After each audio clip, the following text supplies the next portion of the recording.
This is Lecture 72B on primitive communism in the tribal agricultural stage. In the last lecture we dealt with primitive communism in the lower Paleolithic hunting and gathering bands and tribes stage. So now we're moving on. Evidence for Upper Paleolithic and Epipaleolithic periods are known mainly from the Zagros region and the caves of Kermanshah and Koram Abad, such as Yafta Cave, and a few number of sites in the Alborz range in central Iran. The Yafta site has yielded the largest number of carbon-14 dates from a single Paleolithic site in Iran. The cluster around 35 to 28,000 years ago. A rich collection of ornaments made of marine shells, tooth and hematite has been discovered in the early Upper Paleolithic deposits in both early and recent excavations in the Yafta Cave. This collection was analyzed and published by Sonia Shidrang in the Iranian Journal of Archaeology and History. We reviewed her summary with co-author Faridun Biglari of the Lower Paleolithic in the last chapter, as you may recall. The site was found and later excavated originally by two North American archaeologists, Frank Hole and Kent Flannery, in the 1960s. And they found that it then contained a thick Upper Paleolithic sequence which yielded bladelets and tools. A number of radiocarbon dates proving that the site was occupied 35,000 to 30,000 BP were produced. Now, Hole and Flannery published some results of their excavation at Yafta in a general paper about their excavations in prehistoric sites in Loristan and Dailan in 1967 in the Proceedings of the Prehistoric Society entitled The Prehistory of Southwest Iran, a Preliminary Report, and I give, of course, the entire reference in your textbook, which is going to be the chapter on Iran, or chapters on Iran in Volume 5. At any rate, the lithic assemblages from 1967 excavations were reanalyzed in 2005 by Bords and Shidrang, and later those assemblages were the main subject of a master's thesis in 2007 by Sonia Shidrang, entitled The Early Upper Paleolithic Lithic Assemblages from F-15 Test Pit 2005, Yafta Cave, Iran, a typo technological study, and it was published by the University of Italy in Ferrara. Now, the site was dug again in 2005 by a joint Belgian-Iranian team directed by Marcel Ott and Faridun Biglari, and excavated again by Ott and Sonia Shidrang in 2008. Ott et al. Published a paper in 2007 on the Aurignacian in the Zagros region, new research at the Yafta Cave, Loristan, Iran, in the journal Antiquity. And that was written by Sonia Shidrang also. The Zagros Aurignacian, the perspective from Yafta, Iran, published in 2006, is another one that Sonia Shidrang published in the Iranian Journal of Archaeology and History, entitled The Early Upper Paleolithic Ornamental Objects from Yafta Cave and Pasangar Rock Shelter in Luristan, and then I've got the references, of course. Now, what are we dealing with here? Broad spectrum wild resource exploiters. That's what we're dealing with. The end of the Paleolithic is also called the Advanced Paleolithic or Epipaleolithic, and it's a period of 7,000 years from 20,000 to 13,000 BP. Bands and tribes of hunters and gatherers were living in the caves and open-air campsites of the Zagros Mountains. These people had advanced to collecting and hunting a broad spectrum of plants and animals, including smaller vertebrates, pistachio nuts, wild fruit, snails, and crabs. And that brings us to the Neolithic. There is a site named Asiab, A-S-I-A-B, of the tribal agricultural stage, dating 10,500 to 10,000 BP in the Kermanshah area. Asiab was a small camping site of hunters and gatherers, seasonally inhabited. Wild goats and sheep were hunted and snails consumed. In 1963, excavations by Kent Flannery and Pernille Bansgaard at Tepe Goran in Luristan revealed a series of small Neolithic village occupations. These were people with an economy of dry farming and herding, alongside broad-spectrum wild resource exploitation of the nearby rivers and hills. Now, the sequence of pre-ceramic and early ceramic levels covers a period of more than 1,000 years from 8700 to 7500 BP. It is the link from the advanced Paleolithic to the Neolithic tribal agricultural stage. Now, the site of Ganj Dareh is where we find animals that have been domesticated somewhere between 10,500 and 10,000 BP. Now, this size change in the animals may simply reflect an increase in the ratio of female to male animals, as these species are sexually dimorphic, and many pastoral peoples prefer to consume male animals in order to preserve the females for reproduction. Now, P.E.L. Smith conducted excavations at Ganj Dareh Tepe, a mound site in the Zagros Mountains of western Iran. There he found early Neolithic occupations covering a span of time between 9500 BP or earlier and 8600 BP. 5 principal stratigraphic units, levels A to E, are distinguished. The earliest one, level E, was without architectural remains. Seeds and fruits as well as charcoal were analyzed.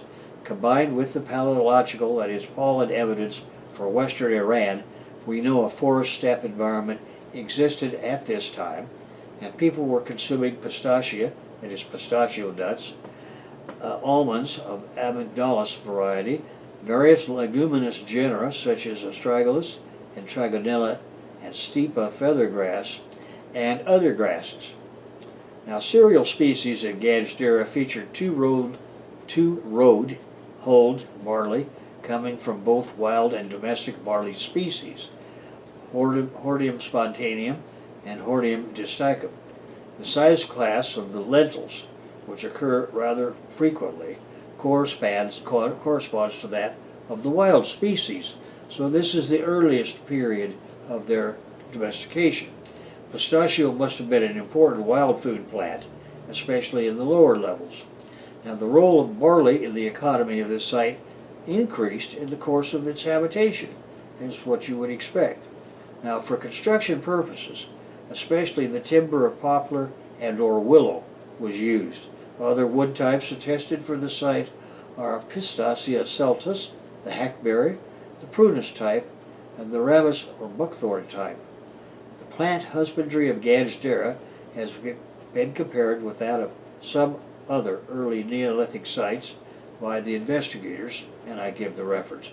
Ali Kosh is an archaeological site of the pre-ceramic Neolithic period. That is A-L-I-K-O-S-H, 2 words. It's located in the Zagros Mountains of Ilam province in West Iran.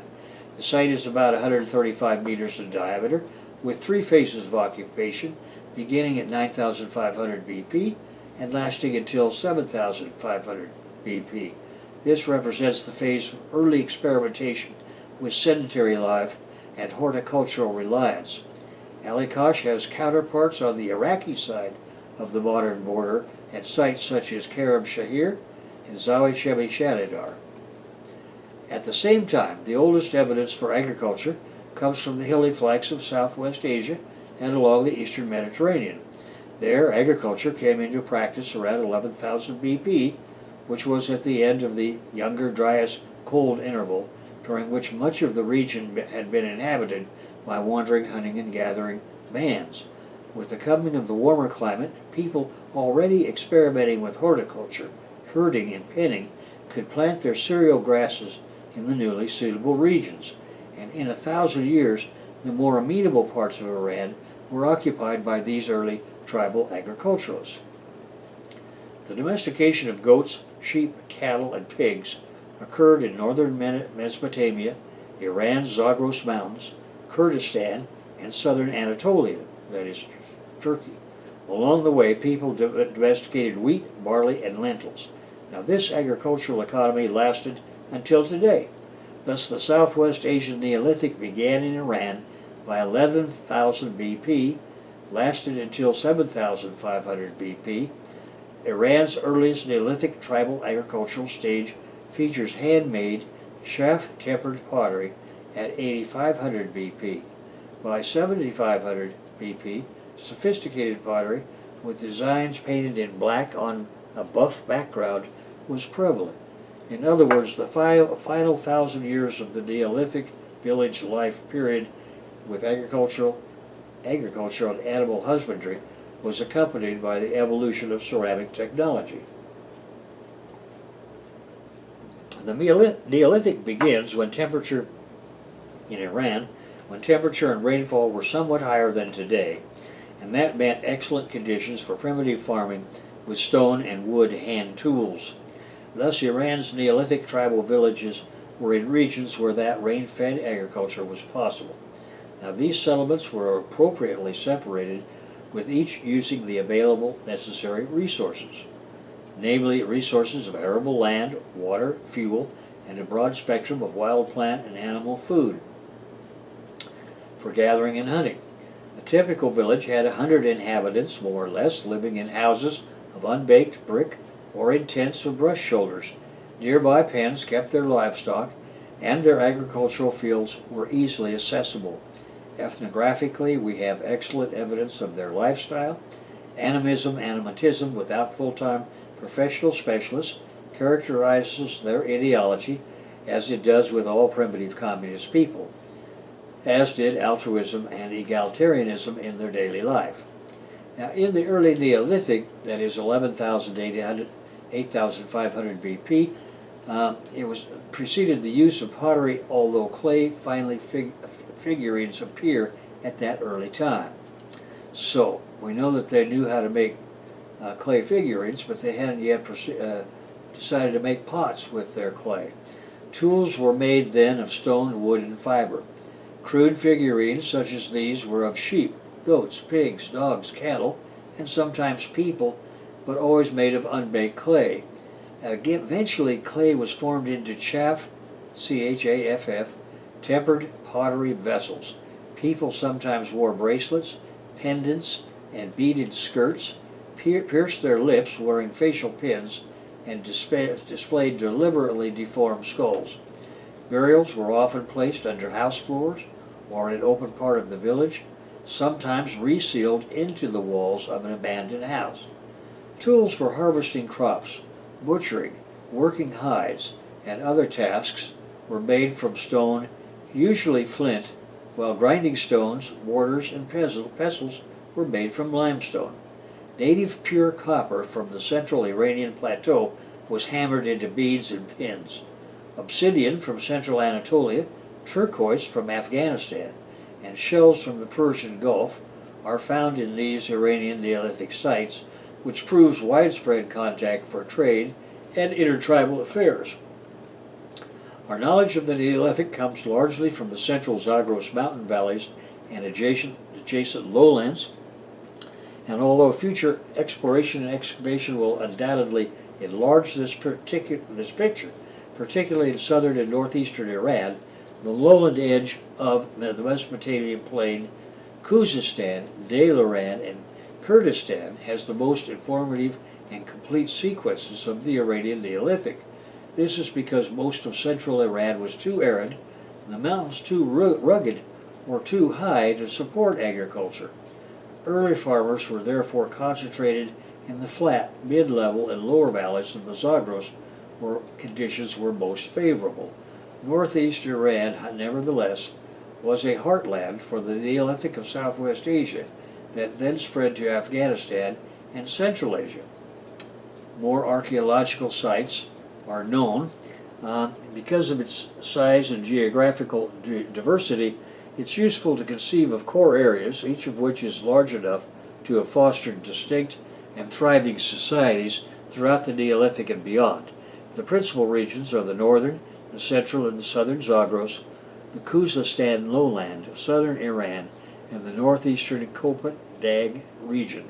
Outside Iran proper, Turkmenistan shares much with northeastern Iran, as does Afghanistan. To the west of Iran, Kurdistan in both contemporary Iraq and Turkey was long a target for Richard S. McNeish, but the ongoing wars in the area have made it unwise for U.S. investigators to get involved. The hilly flanks of Southwest Asia in Iraq, east of the Tigris, holds Neolithic sites comparable with those on the Iranian side, but these are effectively unavailable for any investigators because of the ongoing wars.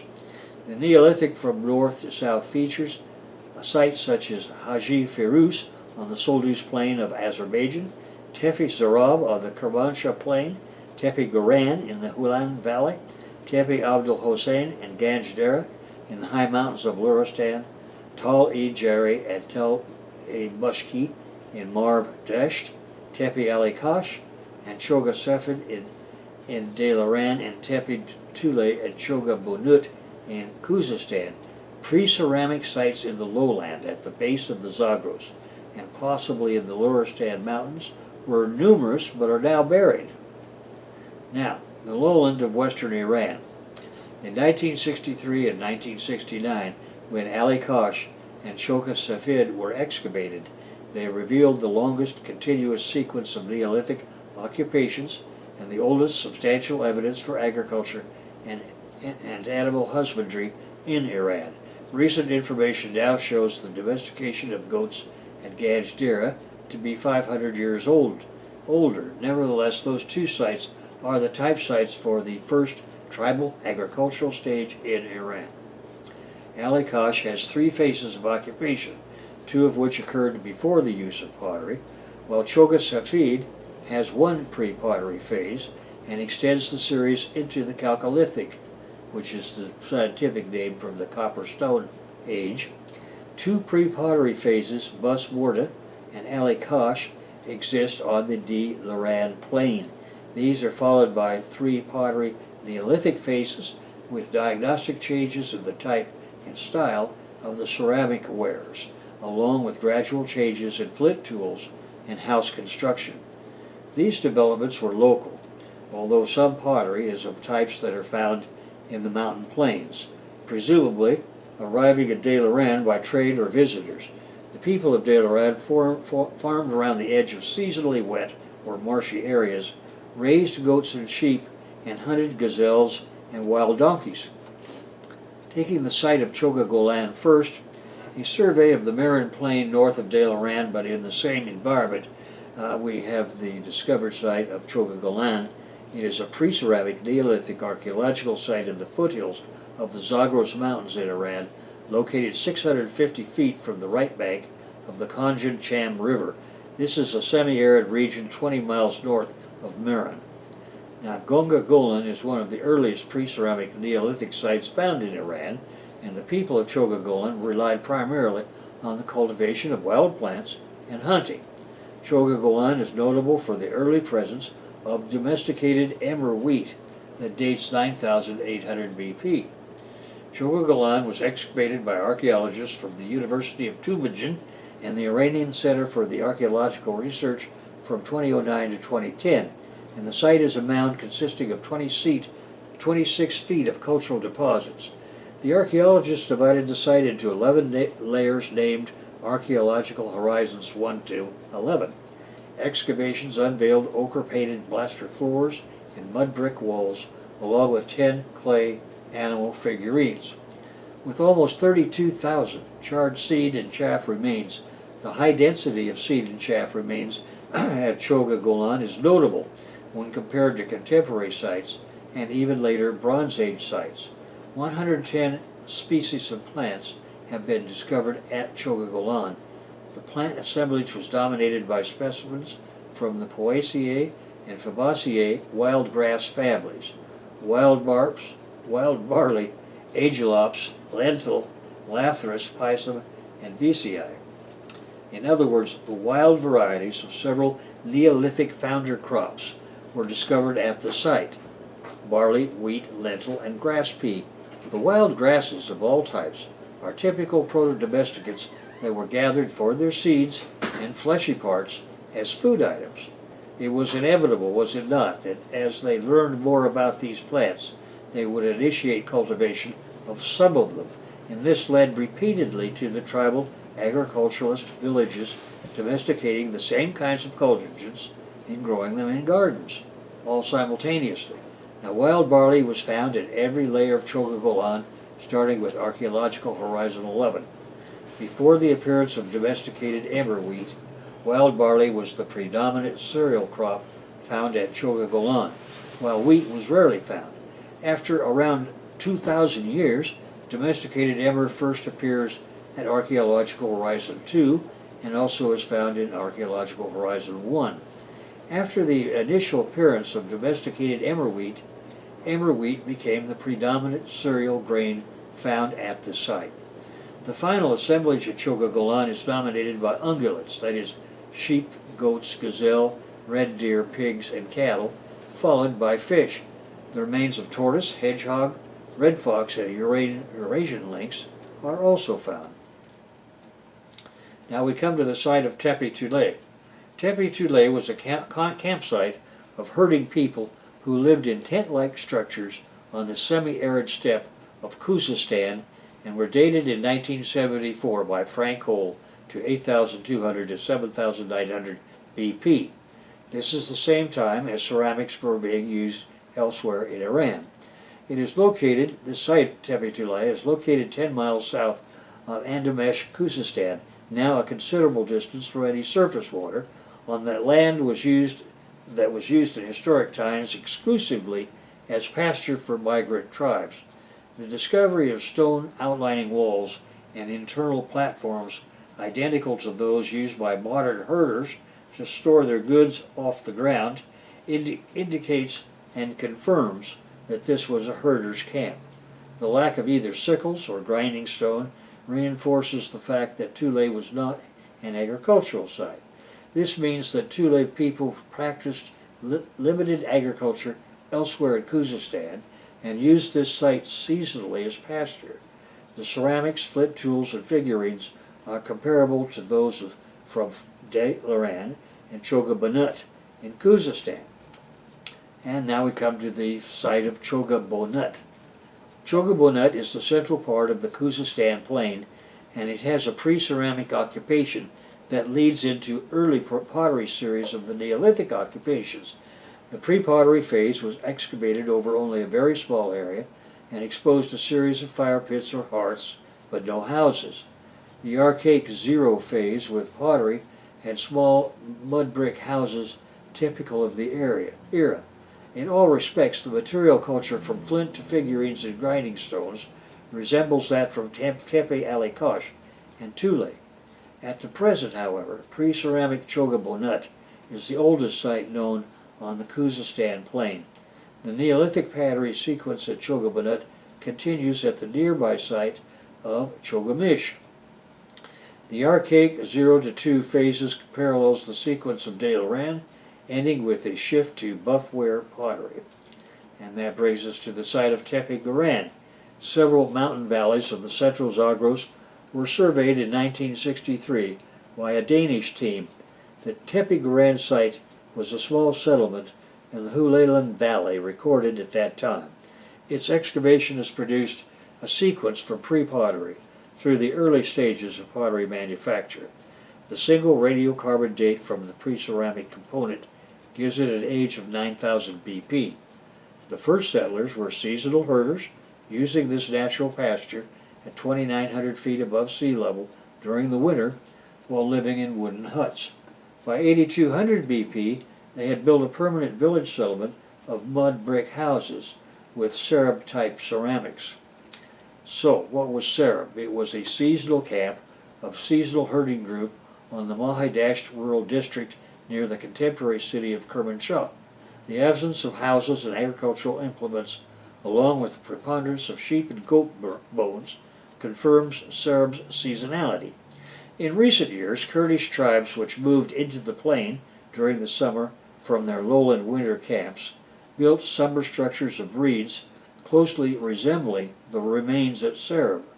The Serb stone tools and pottery are like those from the Muhammad Jafar phase at Tepe Alikosh, that is 8,100 to 7,800 BP.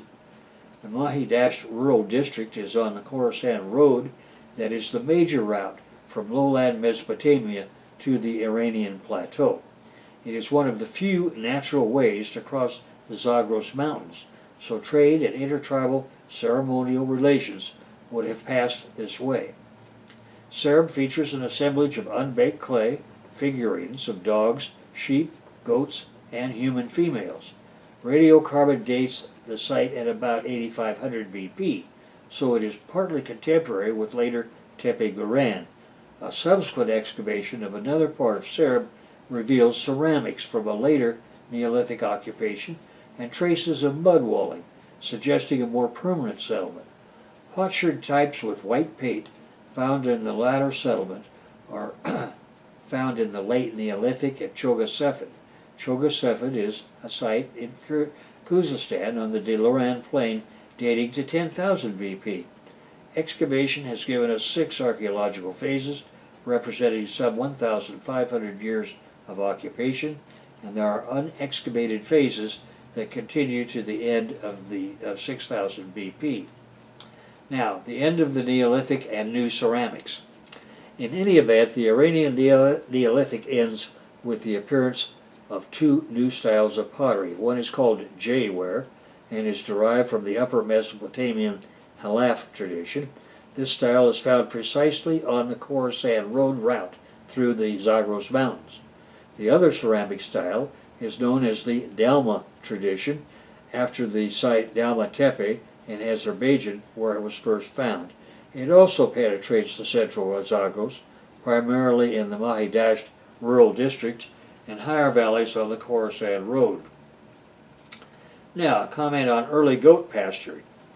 Tepe Ganjdera at 4,400 feet above sea level in Luristan, dating to 10,000 BP, which is very old for goat domestication in Iran, was used as a goat pasture at that time. This and other small sites were used seasonally during cold winters with heavy snow. The site contains small grain fodder mud brick storage rooms. Semi-nomadic herders in the region today plant summer crops there for grains to be stored for the following winter. So you have something to feed these goats. Tepe Abdul Hossein is 6,000 feet above sea level in the Kava mountain valley of Luristan. It's one of the oldest Neolithic sites yet excavated in this region, and it dates to about 9,500 BP. This makes it somewhat later than Ganjdera and about the same age as the pre-ceramic Dayluran sites. This is confirmed by the stone tool typology that is comparable with those from Tepe Ali-Kosh and Chogasefin. The oldest layers there consist of a series of fire pits that are pre-ceramic, while later layers have mud brick walls. The sparse pottery from the upper layers resembles types dating to the early 5th millennium BC. Tepe Abdul Hossein was abandoned for a few thousand years between the main periods of occupation. And that brings us to Tepe Haji Firuz, which is an archaeological site located in West Azerbaijan province in northwest Iran on the Soldus Plain that dates from as early as 7,900 BP and was occupied until 7,500 BP. This site was excavated originally between 1958 and 1968 by archaeologists from the University of Pennsylvania Museum of Archaeology and Anthropology. The excavations revealed a Neolithic farming village of migratory herders, where some of the oldest archaeological evidence of grape-based wine was discovered in the form of organic residue in a pottery jar. Both the date and the ceramics link it securely with Hazuna sites of lowland Mesopotamia. Today, this area is winter pasture for seasonal herders migrating between the lowlands and the highlands. Like other contemporary sites, Haji Firuz was a small village with single-family dwellings inside of which the dead were buried. And that brings us to Neolithic southern Iran, where the Tal Mushki and Tal Jari are Neolithic sites in southern Iran near the city of Shiraz. A Japanese team excavated both. The older site is Mushki, dating 8,000 to 7,500 BP, and that was excavated in 1965. The younger site is Jari, dated 7,500 to 6,900 BP, that was originally dug in 1959. The Marv-Dasht rural district averages some 5,000 feet in elevation, and in recent historic times it has been the summer pasture of Bakhtiari and Qashqai tribal pastoralists. Muskie has relatively crude chaff-tempered pottery with black or brown paint on a dark red surface, a tradition that continues with jerry pottery, although with new designs and vessel shapes. The investigators found of particular interest 391 so-called ear pools made of clay, suggesting the possibility that they were made for export. Persian Gulf shells, copper artifacts, and some obsidian projectiles point to a widespread interregional contact system. Muskie was occupied seasonally. The survey of Marv Dasht has turned up only 6 Muskie type of sites, while there are 48 with jerry-style pottery and another 28 in nearby regions. Jerry features continuous sedentary life. Now, completing the sociocultural evolutionary sequence, we can go to a few sites from Iraq, Turkey, and Central Asia that are especially relevant to the development of Iranian agriculture. Why is this so? Precisely because they are older than any mature Iranian agricultural site and can be used for now to fill in the gap between the early Neolithic and the Chalcolithic, the Copper Stone Age. Halin Semi is one of them on the tributary of the Upper Tigris in the foothills of eastern Turkey. It's the oldest pre-pottery Neolithic site in the region. People lived in round houses with stone bases and may have been among the first to domesticate pigs, an animal that was introduced at Iranian sites only toward the end of the Neolithic. There is remarkably little evidence for agriculture at this site, as people were still gathering wild nuts and pulses as staples to complement the protein and fats of their pigs. Radiocarbon dates there are 11,500 to 11,000 BP, which is at the end of the Younger Dryas climatic period. The Sawi Shemi Shanidar site was a small settlement with stone-based roundhouses in Iraqi Kurdistan. The site is roughly contemporary with Halin Semi. There is a radiocarbon date of 10,800 BP there. The abundant grinding stones and pezels prove the processing of plant food that would have been from harvesting of wild cereals while experimentation was conducted in horticulture. Skulls of 15 wild goats and the remains of wing bones from 17 buzzards, vultures, and eagles were recovered from one cache. The location of this site and its relatively insubstantial nature indicates that it was a seasonal camp of people. The lowlands of Lelafat is a short distance from Iranian Kurdistan. There are 3 small contemporary Iraqi sites, Ifat, Nemrik, and Kermisdir, that are contemporary pre-pottery sites dated at 9,700 BP. They are at the juncture of different ecological zones, the vast Assyrian steppe, a river valley, and the foothills of the Zagros Mountains. Lefat has at least 2 architectural layers, both featuring semi-subterranean roundhouses, similar to those from Nemrik and Kermisdir. None of the animal bones from Emlafat was from a domestic species.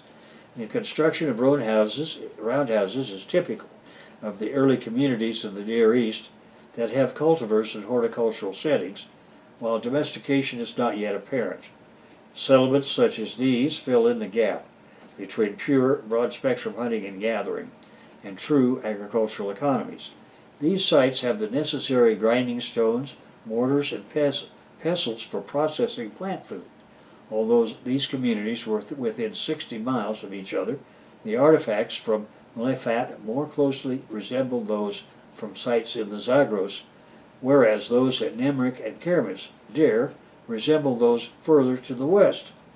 Occupation of each of these sites was intermittent, and they were abandoned well before pottery appears in the region. Jarmo in Iraqi Kurdistan was the first site in the region to be investigated primarily in order to elucidate the process of domestication.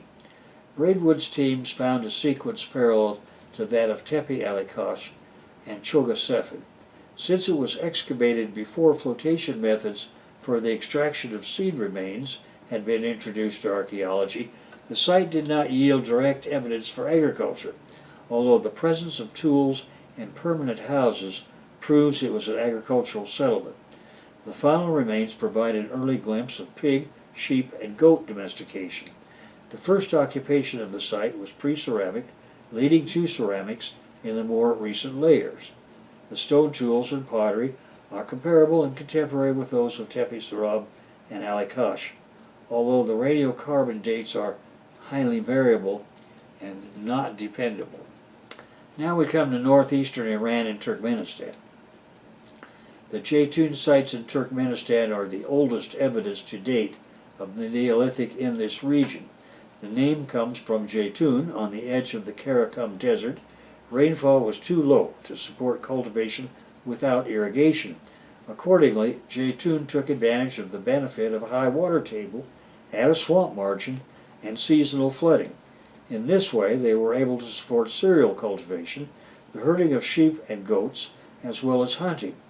The houses at Jeytun have only a single room with plastered floors and a fireplace.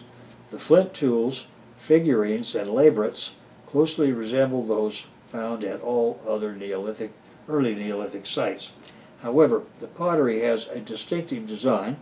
Jeytun is dated to 8000 to 7800 BP, and thus is contemporary with the later ceramic Neolithic in western Iran. Investigators believe that earlier sites will be found on both the northern and southern slopes of the Kopet Dag, where rainfall is greater. Two sites in Iran, Turain and Yarim, on the Gorgan River plain between the eastern Alborz Mountains and the southeastern coast of the Caspian Sea, have Jeytun-like ceramics in their oldest layers. A third site, Sangi Chakmak, is on the eastern side of the mountains of the Sarud region near Bastam. This site consists of a number of small mounds, the westernmost of which had material like that of the Jeytun sites and contained a few ceramic potsherds. It yielded a radiocarbon date of 8300 BP, so far the oldest Neolithic site in eastern Iran, and recent exploration in the same region has discovered two additional sites of the same period. Now there were herding and hunting camps on the Caspian Sea with the Mesolithic and Neolithic layers, including the caves of Jebel and Dam Shami, both of which have bones of domestic goats and sheep, and abundant bones of hunted gazelle, wild donkeys, and fish, but no evidence of agriculture. These sites are on a northward extension of the Kopet Dag facing west over the Caspian Sea. And Afghanistan has two cave sites at Garmar and Gar Asp at Akkapruk in the Piedmont zones of the Baokab River in northern Afghanistan that have grinding stones, sickle blades, and bones of domestic sheep and goats. Agriculture spread, therefore, from its heartland in the eastern Mediterranean across Iran and into Central Asia with a similar set of agricultural tools, crops, and animals. The movement of the entire complex, from the cereal grains to sheep and goats, may have resulted from expansion of the human populations that ensued after agriculture enhanced the food supply. But some of the movement also resulted from the seasonal treks taken by herders in search of fresh pastures. That distant lands had not been unknown since the earliest Neolithic is shown by the presence of materials such as obsidian and turquoise in sites far removed from their sources. The Neolithic began at the end of the cold and arid Younger Dryas, when the climate became warmer and wetter than it is today and allowed for the natural spread of trees and the cereal grasses. This rebound occurred first in the eastern Mediterranean and gradually impacted the rest of the Near East. It took more than 1,000 years for the conditions in Iran to become suitable for agriculture, and a similar lag occurred between western Iran and Central Asia. While the Neolithic in each successive region was delayed, its length was correspondingly shorter, so that by the time of the Bronze Age, all of the regions of Iran were essentially changing in synchronous fashion. The major geographic contrasts between Iran and lowland Mesopotamia strongly affected how these cultures developed. On the one hand, the elevated land of Iran results in much more severe winters, yet generates more rainfall and snow, both of which are good for agriculture, so that the tribal stage mode of production lasted longer. On the other hand, lowland Mesopotamia is generally deficient in rainfall, so that it is necessary to irrigate crops, a practice that required a larger workforce and a greater investment in the land. Simple chiefdoms arose earlier than in elevated Iran accordingly. This resulted in a rapid appearance of a unifying religion and its concomitant, the advanced theocratic chiefdoms. The ATCs put irrigation and professional specialization on the fast track. This favored larger proportions and bigger administrative organization. Ultimately, the ATCs became cities with the separation of ranks into classes, and these societies entered the slave stage of literate civilizations. The rugged topography of western Iran, with its limited agricultural land and the practice of rain-fed agriculture, kept populations smaller and more scattered for longer than in Mesopotamia. Nevertheless, the Neolithic is the foundation on which the later Iranian and Mesopotamian cultures were built. The Zagros settlements date from a short time after Ossiab, which is from 10,000 to 8,800 BP. The material culture of Tapi Ganj Dera and Tapi Abdul Hossein does not include pottery, but it's often called the Aceramic and Pre-Ceramic period, therefore. This is also true for the oldest level of Tapa Garan, located in Luristan, as well as for the sites of Ali Kosh and Chogasefid in the plain of Deilaran, west of the Zagros Mountains. There, flocks of sheep and herds of goats were kept for the first time. Managing animals meant a fundamentally new orientation of the Neolithic inhabitants of Iran in many ways, particularly in the architecture of houses. There would have been the incipient cultivation of cereals, as the tools for harvesting and for making cereal products are there, yet the remnants of burned grain are rare. After 10,000 BP, agricultural communities such as Chogabunut, the earliest village in Susiana, started to form autochthonously in western Iran. At the same time, the earliest known clay vessels and modeled human and animal terracotta figurines were produced at the Ganj Dera and Tepe Sarab in western Iran. The southwestern part of Iran was a segment of the Fertile Crescent, or hilly flanks of southwest Asia, and some of the oldest agricultural fields have been discovered in Susa, now a city still existing since its 9,000 BP origin.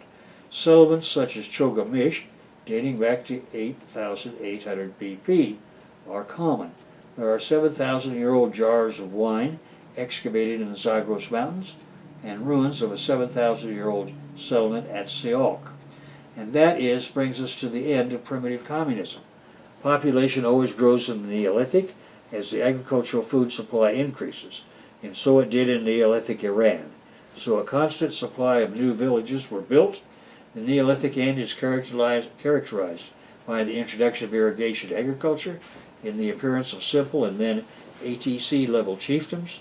The ceramic complex reflects this with the appearance of professionally specialized pottery of the utilitarian type, and there was a marked decline in the skill of stone tool production and in the use of stone tools in all regions. It is the exact same diagnostic pattern of culture change that we have seen in all regions of the world, entering the transition from primitive communism to the servitude epoch via chiefdoms. The appearance of chiefdoms in Iran is completely autochthonous. And in the next lecture, we'll move on to the servitude epoch in Iran.